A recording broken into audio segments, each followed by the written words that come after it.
right, guys, what's up? Here we are, May 4th, which officially starts for us 7 or 8 weeks. I think this is the 8th week it started. Oh my God, did you know the date without asking me? Well, I asked you before we turned the camera on. I I was like, babe, what day is it? You're like, look at your fucking watch or your phone. I'm like, oh yeah. Honestly. Whatever. But usually I'm filming on my phone when I ask, so I can't look at it anyways. So here we are, 8 weeks into lockdown. 8 weeks. Yeah, can you believe that? 2 months in I just lockdown? remember you were like, it's only 2 weeks. And I'm like, I told you, remember I said, they're fucking softening us up with that 2 weeks bullshit. They're gonna fucking 2 smash weeks. us, And I'm telling you. Okay, 2 weeks. Whatever. Yeah. But here we are, a month and 2 months. 2 months, 2 weeks, whatever. Time is all relative, right, buddy? Even Brady tries to do the workouts. And now I've gotten on a routine. So today we're gonna do chest, back, and biceps. I'm actually doing a split. First I was doing my whole body and trying to figure out how to use a different equipment. And it really has made me get, man, the sirens again. Do you know last night, babe, after you went to bed? It woke me up. This First the fucking lightning. fire truck. First We had thunder and lightning, right? Yeah. Then we had a fire And then truck we had, I know, and an again, ambulance again. It's the third time in 24 Same hours. place. Now I saw, because I'm nosy as fuck, I went out and looked, and they brought the gurney in, and then the fire truck left, but they never saw and bring anybody out. So I don't know. Last night they took somebody out. They did again? But not at midnight when it rolled through again. They did one time out of 3 so far. Oh, so last night they took it out. I don't know if they took them out last night. What the fuck are we talking about anyways? Because we're sirens. See, that's what happens with ADD, right? ADD. Anyway, so we're going to run through the routine a little bit now that I've been doing the last 2 or 3 weeks, which actually, it's a lot better than what I was doing before. I was just fucking around trying to figure it out before, but it's actually made me a better trainer. I have to be really creative in trying to figure out different ways of trying to stimulate the muscle and trying to maintain as much as I can, which I've definitely lost muscle and I expected that, which doesn't bother me because muscle memory comes back so fast. And like, this is not even the worst thing that's ever happened to me, right? When I tore my pec, I couldn't train that side of my body for a good 3 months, 3 or 4 months. And I was training just the other side of my body. So it's like, I've been through worse before. This isn't really the worst, not being able to train. So we're just trying to figure it out at this point. So chest and back, I don't really do like back and forth sets. I'll try to do all the chest sets. What I'll try to do is keep the rest very minimal between them. So I can try to fatigue the muscles as I go through and try to do many different exercises and recreate them, for each body part. So let's just get on with that shit. Now I'll do a body weight exercise. Then I'll also use the ottoman. This is actually really cool. So when you actually use the ottoman, your hands sink and it makes it unstable. It actually makes it harder to do the push-ups there too. So what I'll do is like basically one exercise of each, one set of each exercise just to get through them. So what I'll do is I'll do regular push-ups, like 10 to 12 push-ups.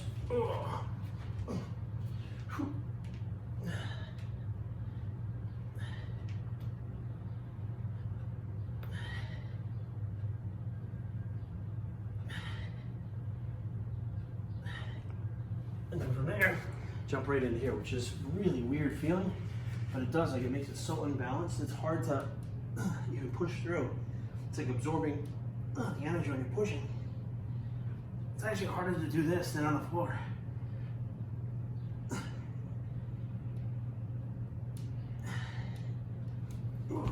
Try that superset. If you have a cushion, enough of a cushion, try that superset. Be really surprised how well that shit works. So we just do that, and then we move on to the next set of exercises. So then I'll hit a decline cable crossover with the bands. Of course, I have the right rig on the door now, so I'm beating myself in the back of the head. I'll start really wide and squeeze down and hold. Works just like a cable crossover. So we do some compound movements first. So isolation. Does it hurt your arm where the bands cross over? No, not at all. It hurts when I squeeze together because like that torn pec, like it kind of cramps a little bit. Yeah. But like I just don't have enough resistance or weight. No matter how far out I pull, it doesn't still, like, you can't fail on this. It's just like I do 100 reps, I still wouldn't fail. All right, when I get to where it feels like it's burning, it's a little bit, I go right into the presses, decline presses.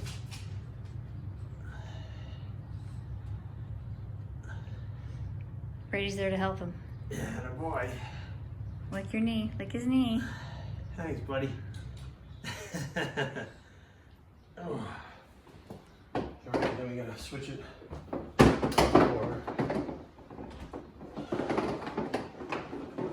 Bring it to where we would do like maybe flats. So that'd be like declines. This would be flat. Those will go right into the same exact. Oh, I also started wearing shoes in the house. So shout out to manager Matt you know, Atomics for hooking me up with the Atomics. So these actually haven't worn out of the house yet. Thanks, buddy. Haven't actually worn out of the house, but the grip actually helps you from sliding down the. Hey, can I? Thanks, buddy. Appreciate it. Hey, thank you, buddy. That's good. Hey, okay, that's good. Thanks, buddy. Okay, he's still going. Huh? Okay, that boy. Come on, Bubba. So down here we can have just a regular fly. Bend the arms a little bit, right? Squeeze them. Squeeze them. Right here.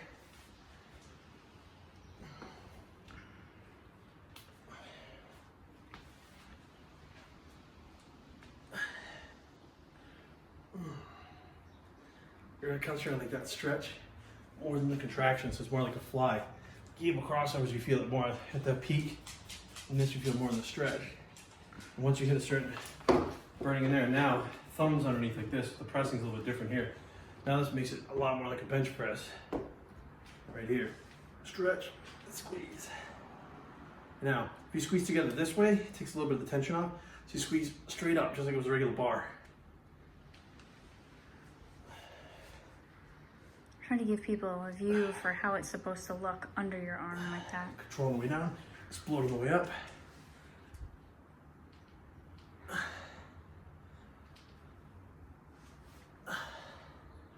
Right there.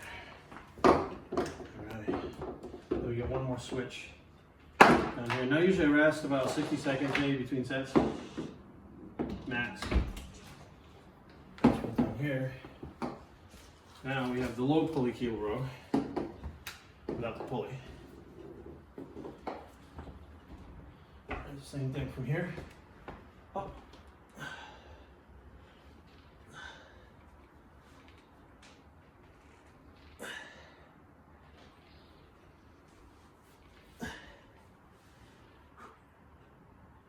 It does burn. You just can't fail on it. It's just not enough resistance or weight. So you gotta kind of increase the amount of sets you do or exercises. So I figured instead of doing like 3 exercises, 4 sets each, I do all the exercises because you can't train heavy enough anyway. So let's set up the dumbbells. But first I gotta get a drink. So I actually keep even my drink, I shouldn't say my drink, my water, the same as the gym. I walk from here to the kitchen, take a sip and come back, which is exactly what I do in the gym. I don't bring a water bottle. I walk to the water fountain or the bubbler if you're from Rhode Island. Bubbler. It's a blah blah, not bubbler. I throw my R's in it now because I'm from Virginia now. But You're from the South now. I use that to actually to rest in between sets. Because I have like a tendency to just jump back in the next set. I just want to go, you know? So I force myself. I walk to the water fountain across the gym and walk back. And I see everybody with their water bottles and shit. I'm like, whatever. Like I'm doing it for a reason. Like there's usually a method to my madness. It's pretty mad, but there's usually a method to it. All right, now we're going to do the flat dumbbell bench press without a bench. So we're gonna use this ottoman. Now it's pretty wide, right? So I just figured, why not use it like this? Now turn to the corner, right? Get up here. Now your arms can come down.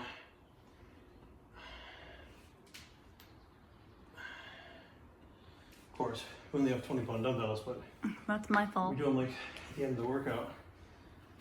So everything is just very fatigued already. Get a good stretch at the bottom. You want to torn back by using this. So you can do them on the floor, right? You can do floor presses, but we can do more of the body leg presses here. All right, now done with that. Over here, set the bands up for dips, door dips. Something totally new that I'm sure is how you didn't invent it.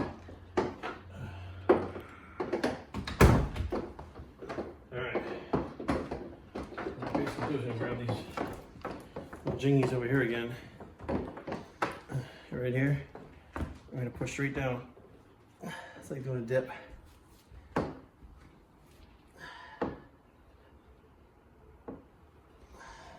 I do have a question to ask you about home workout stuff. Knowing how we went through this and it was totally unexpected and you've got little girly weights that you have to deal with. Yeah. Do you feel like, even once things, like, let's just say we get all this stuff past, like, it's all in the past, we're good. Do you feel like you'll want to get more home workout equipment? No. Like, would you change anything? Like, do you wish there was something you had that you don't have right now? No. I don't like combining the gym with my house. I never have. Like, I've had, benches and stuff in my house and equipment. I had full benches. I had full workout stuff at the apartment over in my grandfather's house. We had incline, decline. We had railroad ties. I set up a squat rack, all the different bars. And I still went to the gym. Like my motivation when I get up in the morning is like getting all my stuff in, supplement wise, food wise, whatever, and going to the gym. And there's a movie called Over the Top. Did you ever see that movie? I don't know. About the arm wrestling with Sylvester Stallone? Oh, no, you told me about it, but so in no. the movie, No arm wrestling movies. he walks up to the table, he gets on there and he gets his hand like this, and he gets all in, and he takes his hat, and he turns it backwards, and he says it's like a switch. And when he flips that switch, then he's all focused. When I walk in the gym, all gyms smell the same. They have a rubberized smell from the rats, Yes. the sweat, the mildew. It's a smell when you walk into the gym, and that triggers, it's like a switch for me. Then when I get there, I'm like, it's time to work. Like there's literally times where I'm in the parking lot thinking, I can't do this workout, I don't want to do it, I'm tired, whatever. I mean, I get out of the car, and I'm fucking, bullshitting, walking up to the door. I scan the fucking card, I hear the beep and smell it, and it's like that switch just flips. Like I feel motivated, then I start to draw energy off the other people there. When they're training hard and doing stuff, I want to train hard. When I'm at home, it's really hard to motivate myself. You know what I mean? Especially it's like, you can't go heavy enough to get pinned under something. Like after my pec tear, now I'm like, I'm careful to do certain things. Like if I don't have a sturdy bench, like I'm laying on this thing, like that is not something to be doing 80-pound dumbbells on. It's just not, and it's not sturdy enough, you know what I mean? So like I prefer the gym still, and I'm looking forward to taking some of the things that I've kind of learned now and applying it to the gym, like using this actual band. There's a machine at the gym that I use, a chest press machine a lot, and it feels weird, like the way the stack is, it jumps kind of too much. Well, I could actually use progressive resistance with that band by putting it on one handle, wrapping it around me and around the back of the back support on the other side. And as I press, I can use the weight I normally do, but that will increase resistance as it goes out and you push the band. So what happens is you're increasing it only as much as your body can handle. Your body will adapt to that, then I'll be able to drop one pin and use more weight. And as I adapt to that, use the rubber band again to adapt to that and then drop the pin again. So it's like I'm learning new techniques to actually be able to probably train harder when I get back to the gym, get even better results. I would have never fucked with these things. Like I own them and I use them when I get injured. Like that's pretty much what I use them for, but like. So basically, you're saying this was wonderful for you. As much as it's been torturing you, this was actually good for you. I wouldn't say wonderful. I'd say it was good for me because it made me think outside of the box. Even further outside of the box than I normally think. Like I normally think over here. I had to think over here for a little while, right? But like you have to be inventive, right? And like everybody's been telling me, Frank Zane told me, Sean Ray told me, Kevin Lavergne, they're all telling me, when you get older, you gotta calm down. You can't use those weights and stuff, right? And then I go tear my pec because I'm trying to push the weights, right? But this kind of forces me to say, hey, like you could still stimulate the muscle, but it doesn't have to be all bands or all weights, but there might be a combination of both together. When used, it probably could give somebody my age, better results. So yeah, it was good for you. Yeah, it was a good experience as far as training wise. It was a good learning experience. Good learning experience, training wise, but I still didn't enjoy it because I missed the gym. Hey babe, are we gonna work out or are we gonna? I have priorities. Are you taking that video because of that angle? Be honest with me. No, I won't. I didn't even notice, babe. I had no idea. Like, what are you talking about? I have no idea. But he's just like, can you guys shut the fuck up and scratch my belly?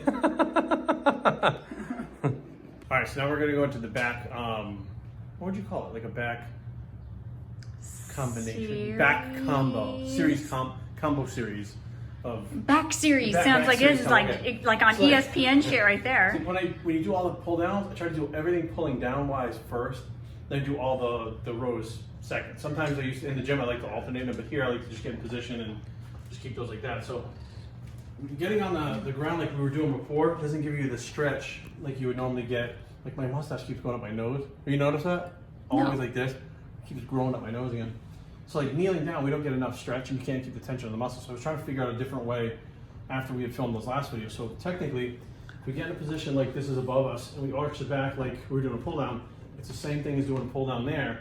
And don't let the handles come together. Because if you let the handles come together, there's no resistance there. So you keep them out like you normally would on a pull down.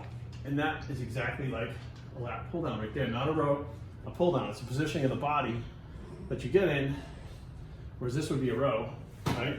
Now, it's a pull down. So we'll hit, and remember, you don't put your arms together. You go straight up and down. So we'll hit maybe 10 to 12 here. And then we just go right to behind the neck pull downs.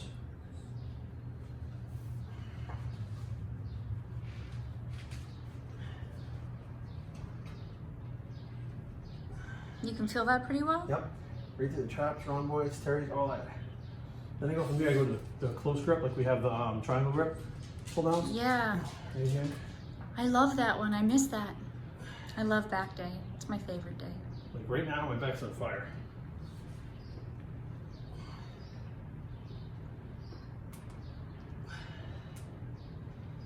And then from here, go right to the reverse grip pull downs. Oh my God. These really finish you off.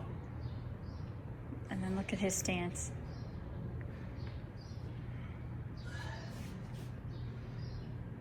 And then from there, go right into stiff arm pull downs with the lighter band.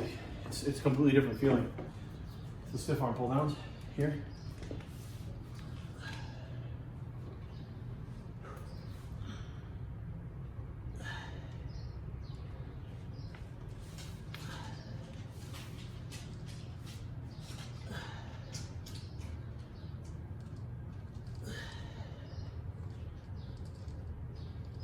Now, I'm not probably not gonna build much muscle. You do get a good pump. You get pumped up pretty quick.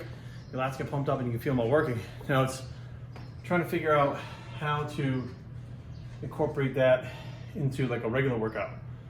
Like let's say you have shoulder mobility problems. You can't get your arms back to do pull-ups behind the neck. Well, this thing you're still gonna be pull it back because the band can go on the sides of your head and have to actually go behind your head. So you can actually kind of adjust it like that. So what I'll do is I do all the pull downs once, and I'll rest about a minute, and then I go into all the rows. Next. All right, so we're gonna start out with just a regular neutral grip rows. Okay, just adjusted the thing on the door so it's like where a row would be. Pull back. You can actually do some progression with this too if you want to do some like actual core balance training with it, which I do this probably every other workout I'll do that.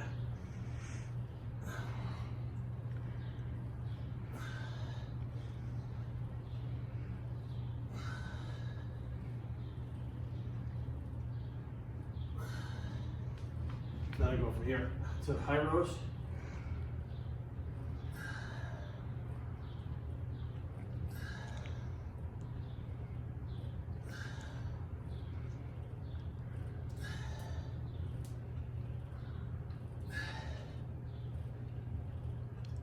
Into reverse grip rows.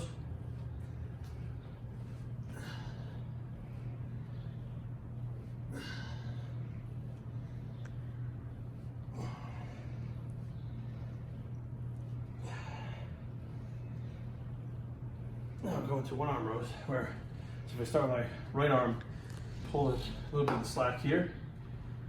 Still hold this one, you don't have to hold it very hard. Pull back, and that thing will lock it in. And then here's your one arm row.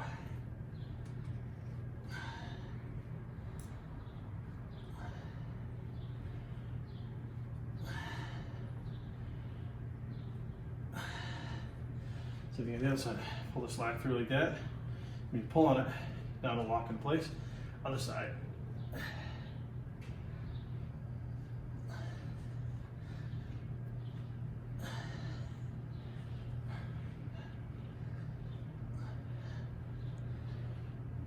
All right, so we hit those. Then we drop down the last one, which is the Dorian Yates row, which is really low.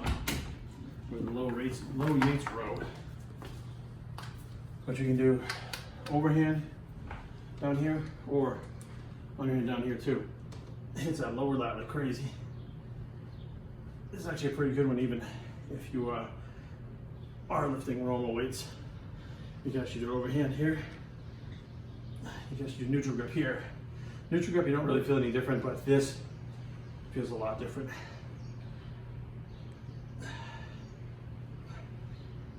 Oh, so there's the back workout for COVID-19. So you get the chest, back, and then we head up to biceps next. And then tomorrow we do the legs, shoulders, and triceps. Get some water, take a breather, then we have biceps. So you getting a good workout in or what? How's your training going? How's your biceps? Shoulders look good. Chest looks Chest good. looks thick. Been nailing these home workouts or what? They do the mannequin challenge again? Man, when you freeze, you really freeze, don't you? Don't move. If you move, you lose. Don't blink. Don't blink. Mom. Next, we start with alternating dumbbell curls. Very easy. We'll get 10 to 12 of those in there. And this is, I like to do the compound movements first in the workout. I've always liked that, just because it actually is easier to do with as much energy as you possibly have, rather than doing all these isolations and doing them at the end. Sometimes if you do the isolations, you'll fatigue the muscle, so you have to use less weight at the end on the compounds, which is good for your joints. So you live and you learn. So once you hit 10 to 12 here, we go right into hammer curls.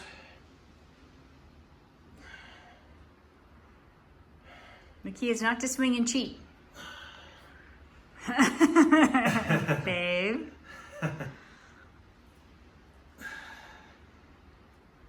And then we get creative. So some kind of old school exercises, which this one I remember doing on the lat pull down. You sit in lat pull down, you grab the bar, and you contract it behind here. I think it was Larry Scott that was used to use this. And you only have this range of motion because you lose tension when you go up further. So we do the same thing here. We get on the little band apparatus right here. See, from here to here, there's no tension whatsoever. From here to here, there is.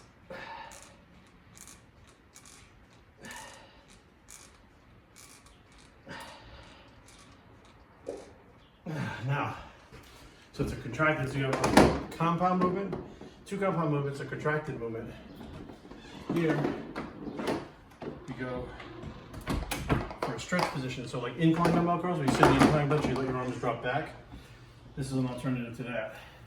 And this really, really, really does fatigue the biceps, just from the mechanical advantage that you have, or mechanical disadvantage you have. Your arms are way back. You really feel the stretch, and you're to about here.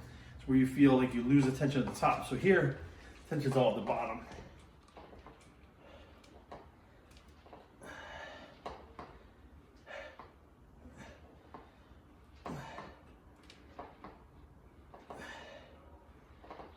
So you have different types of tension throughout the exercises. Let me go back here again. Then we have a full range of motion here. It's in the face, like reverse skull crushes.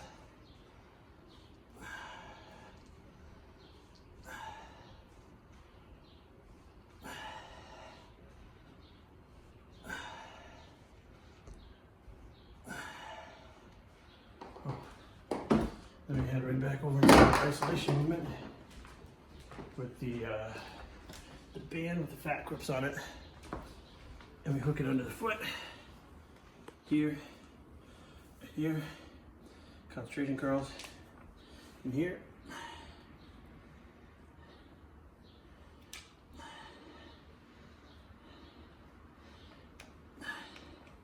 By the time you get here, your buys are pretty fatigued, even with just a little bit of rubber band resistance.